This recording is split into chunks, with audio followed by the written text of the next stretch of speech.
Des galettes de lentilles corail. Bienvenue sur la chaîne YouTube Cuisine Ophélie, l'essentiel pour mieux manger.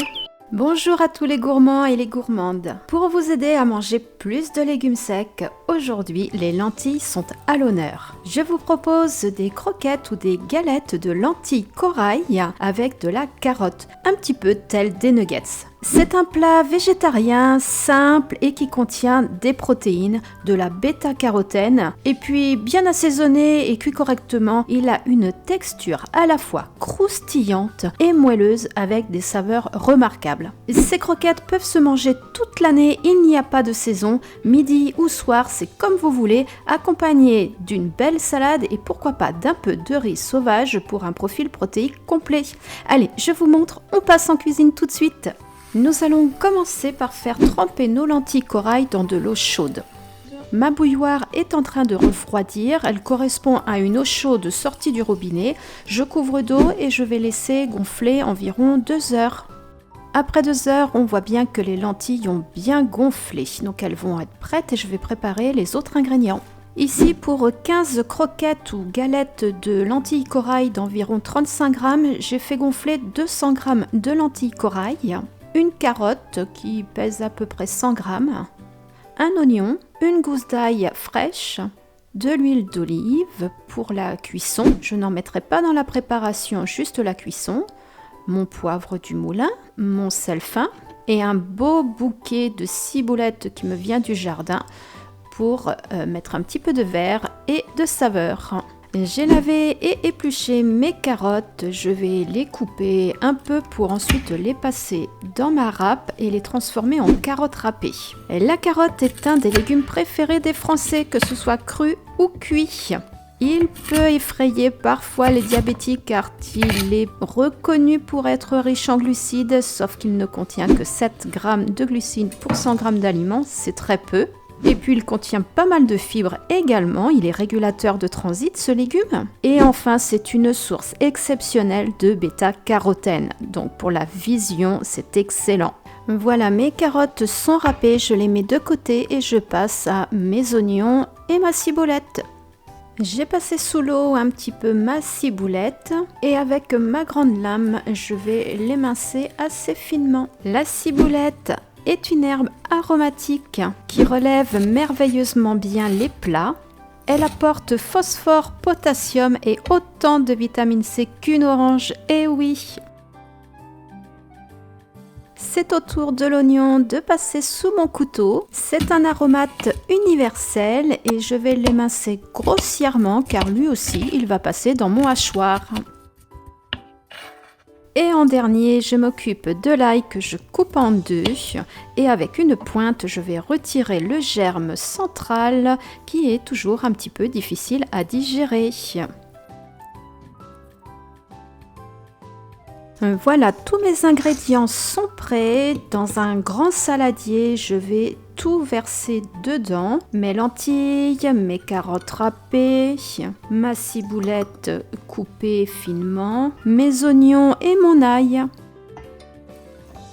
J'assaisonne avec suffisamment de sel fin ou de fleur de sel ou sel aromatisé et mon poivre du moulin. Je mets quelques tours suffisamment pour que ce soit relevé.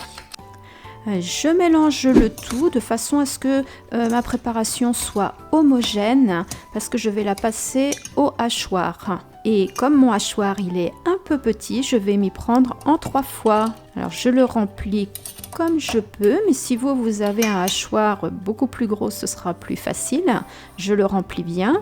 Et je vais mixer environ 2-3 minutes jusqu'à obtenir en fait une préparation bien lisse.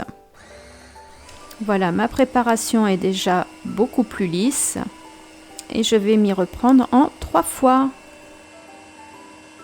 Voilà la texture que l'on doit obtenir et on va pouvoir passer à la cuisson. Je m'assure d'avoir assez de braise et de bois dans ma cuisinière.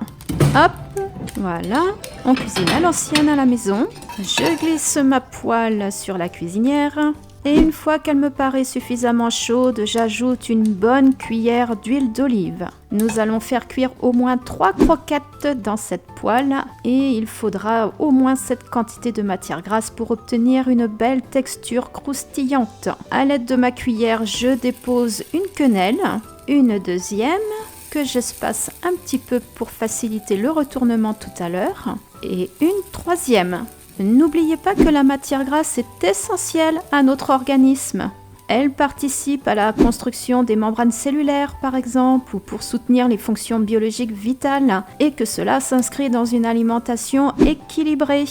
Il convient juste de bien choisir son huile pour la cuisson et de ne pas la surchauffer. On va retourner après 3, 4 ou 5 minutes de cuisson sur la première face, et je vous suggère de retourner régulièrement pour obtenir une cuisson suffisante à l'intérieur, tout en maintenant un croustillant sur l'extérieur. Après cuisson, vous réservez sur un plat. Chaque croquette pèse environ 35 grammes et la quantité préparée me permettra d'en cuire environ 15 unités. Selon le mangeur que vous êtes, 2 à 3 croquettes devraient être suffisants. Vous pouvez accompagner d'une belle verdure comme une scarole à la vinaigrette. Sous cette forme-là, vous n'avez pas l'impression de consommer des lentilles. Ça passe telle une farine au plus récalcitrant. D'ailleurs, tels des nuggets, vous pourriez les tremper dans une sauce. Regardez cette texture à l'intérieur et à l'extérieur. Vous faites cuire le reste de votre préparation ou si la quantité est trop importante, vous pouvez conserver au réfrigérateur 2 ou 3 jours. Protégez alors avec un filet d'huile d'olive pour éviter l'assèchement et l'oxydation. Ou alors, divisez la quantité par 2 pour ne réaliser que 7 ou 8 croquettes. Voilà pour aujourd'hui. Si cette recette vous a mis l'eau à la bouche, n'oubliez pas de liker la vidéo avec le petit pouce bleu juste en dessous. Je vous suggère aussi de nous rejoindre sur le groupe Facebook Cuisine Ophélie. Vous trouverez d'autres idées de recettes, des idées de menus ou tout simplement pour un accompagnement diététique. Et bien sûr, abonnez-vous sur la chaîne et activez la cloche pour ne rien manquer des prochaines recettes. En attendant, je vous souhaite un très bon appétit et vous dis à bientôt ici sur Cuisine Ophélie.